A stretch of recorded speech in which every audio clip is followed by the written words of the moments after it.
Me rritin e bekimit dhe të përhimjes në të mërkurën e përhirët, besimtarët katolik filluan kohën liturgjike të kreshmeve, gjatë së cilës kisha i fton të gjithë të luten, të agjerojnë e sidomos të pendohen e kthehen në ullën e Zotit. Kreshmet janë kohë përshtatshme për shtektimin shpirtëror, drejt atij që është burimi mëshirës, tha në predikimin e tij arqipeshvi Shkodër Pultim Zot Giovanni Peragjine, gjatë meshës së të mërkurës së përhime.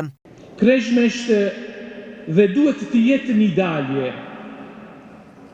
Zoti na fton në të dalim nga Egjipti hynë, do të thotë nga mëkati, nga zakonet që na mbajnë të lidhur, nga indiferenca, e mund të themi prapë, nga egoizmi, nga mendimadësia, nga një fe e jetuar vetëm në një nivel sipërfaqësore.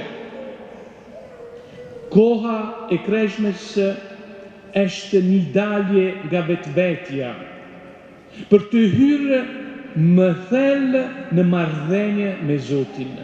Rreziku ynë është se mund të marrim përhimet, mund të fillojmë të agjerojmë, mund të mbajmë kreshmet, ashtu si themi, mund të marrim pjesë rregullisht në kremtimet, por rreziku është që edhe se kryem këto gjërat, mbetemi të njëjtë.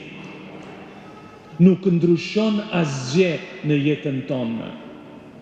Kjo është rreziku. Ne do të veprojmë mirë, sepse jemi plot me dashurinë e Zotit, jo për të fituar pëlqimin e tij, dashurinë e tij. Prandaj kreshma nuk është kohë për të ngrumulluar merita, por për të hapur zemrën. Në përmbyllje të këtij kremtimi të shenjtë, arqipeshkvi i Shkodrës i ftoi besimtarët që kohën e kreshmeve ta jetojnë me përkushtim të thellë shpirtëror, duke shndërruar atë në një udhëtim të vërtet kthimi dhe ripërtëritje. Kjo kohë 40 ditore shërben që çdo besimtar të përgatitet denjësisht për festën e Pashkëve.